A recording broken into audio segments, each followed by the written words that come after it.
Good morning, everyone. Welcome to Kelly's Creative Dream Studios, and this morning is starting out so much better. Well, if you count the fact that I've been awake since 3:30, up since 4, and there is a nap in my future. Otherwise, we're doing just peachy. I have a full day today. As you know, I have the 10 on the 10th Christmas card video coming up later this afternoon. I also have the first of 3 days of a Stampin' Up! Convention online that starts this evening, and somewhere in there I'd still like to work on my book. So, this one's going to be quick. I introduced you to the kit for day 2 from the 5 Days of Christmas 2021 with Dearjuliejulie and Cara Brandon Creations. But as a refresher, here is Cara's. And then you'll see I did find a way to take care of this and use some of these parts and components. And then here was, well, I guess that was a cutoff. This is the actual page from Cara with everything intact.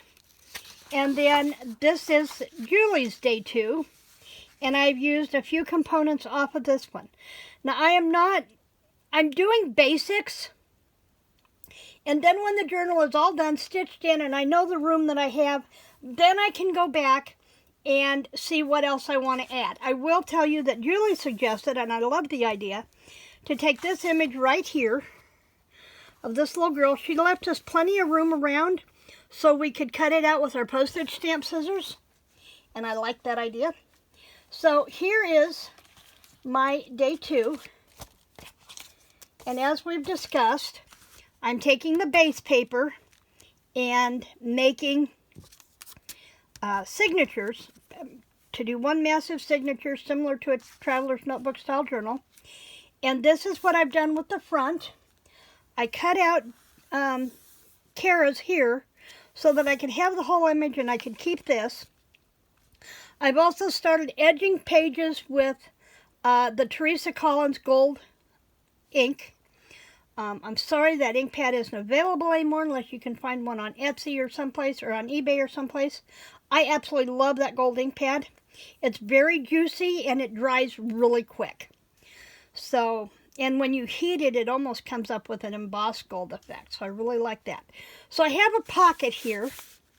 And what I've done is I've taken a piece of cherry cobbler cardstock and I put in, I've used one bookmark page from Dearjulie's Extras, added some gold trim, come back in with my stickles, and then on the back is one of those pieces again from the other side of this from from Cara, edged it, and then I'm going to come back in and I'm going to put writing pages in here and make this a small notebook, and it will slide right in here, just like that, okay?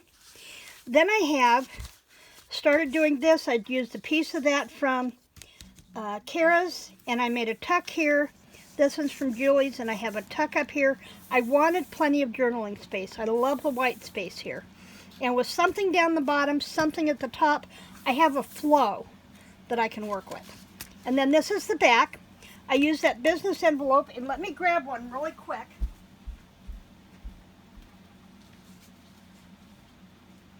I forgot I was going to show you this technique, and I moved the envelope off the table this morning.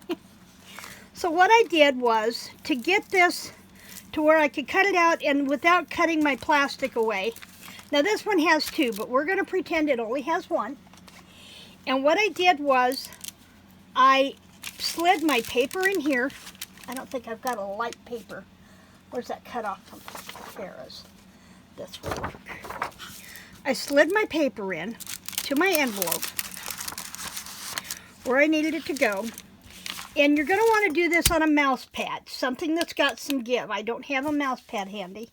But then you're just going to take a stylus, a ballpoint pen that you don't have the writing point out on, bone folder, something like that. You don't want to use pokey tool. It's sharp. You want something that's got a rounded tip. And you're just going to trace around your window like this, and it may not show up very good because I don't have the mouse pad, but you're going to do that onto your mouse pad, and then you would be left with the outline that you can cut this out. Just remember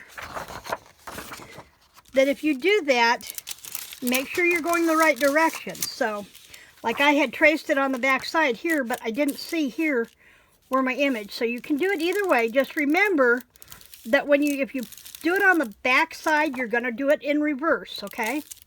So there's that. And that's how I did that. And when I have more time, I'll actually do a walk a craft with me video, and we'll do one together. Now, when I cut it out, I did have a little bit of roughness on that paper. So I just covered it up with a piece of the cheesecloth that I'm using throughout the book, and a poinsettia from the Paper Studio from Hobby Lobby. This poinsettia and the leaves are part of a cutout from Julie's, I believe. I thought maybe, but I'm not seeing it on Julie's either. Oh yeah, it is. I used this and cut these two leaves out and put it at the bottom. This is from Julie's, and I've set it up on top of, created a cluster with the cherry cobbler cardstock, a little bit of that cheesecloth, added some gold nail polish around the edge until I found my stickles, and did the same here. And then this is one of the cut aparts from Julie's, and I rounded the bottom corners, and then I went around everything with that gold ink. And this is that envelope, but I just folded this up. So I have the full length of this pocket to work with, but then I also have the second pocket here just by gluing it on the ends, folding it up. And you can punch your thumb notch out either before or after. I didn't bring that punch in with me, but I will show you something that I did do. I can show you on this one. I took a perma marker and I put a little tick mark here and here that shows me where the half point of my circle is. So even if I have to come into the envelope with it already punched and I want to put that slim side in, I can see by following my tick marks, lining up my tick marks, where my hole needs to punch. And so that's another one. We'll do a walkthrough with this one and play with this one. And then I made a journaling card with a piece of my cookie box. I did the same paper on the front, but I've got the back that is totally white. And what I did was, this took a little bit of finagling, is I did it so that the paper on the inside would line up with the paper on the outside, so it looks like a continuous component there. And then I mounted it on the cherry cobbler and used a pull tab with one of Julie's elements on the side for my tab. Okay, and that is day 2 of Dear Julie Julie and Cara Brandon Creations 5 Days of Christmas 2021. Now, I did have one other piece I talked about yesterday about making tickets. And this is an element from Cara's. And all I'm going to do is I'm going to trim it off of there so that I just have what truly looks like a ticket. And then I'm going to come in with my quarter hole punch, and I'm going to turn over so you can see. I'm only going in part way. You can see the point catches back here in the back. And I'm just going to punch, punch, punch, and punch. And now I have a ticket. You can do that with any rectangle, and it's a perfect addition to your journal. Now see, I could have left this one open here and stuck that one in there too, so that would have worked. That is my 5 days Christmas collab with Dearjuliejulie and Cara Brandon Creations on day 2. And I will see you back here later this afternoon with 10 Christmas cards using our current Stampin' Up! Heartwarming Hugs with a retired Stampin' Die set. And I think you're going to like them. They're really pretty. In fact, I did not own this die set initially. I had to go cut everything out when I visited my sister-in-law in Oklahoma earlier this year. And the more I worked with it, the more I thought, man, I got to have that. Well, she saw that our upline had one for sale, and I snatched that puppy right up. When it came out last year, I didn't think I'd use it, but I just didn't see it as being something I would use very much, and then I started seeing designs, and yeah, it became a domino effect. So I will be back here this afternoon to show you those cards and that die set and stamp.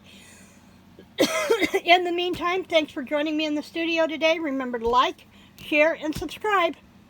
And as always, creative blessings.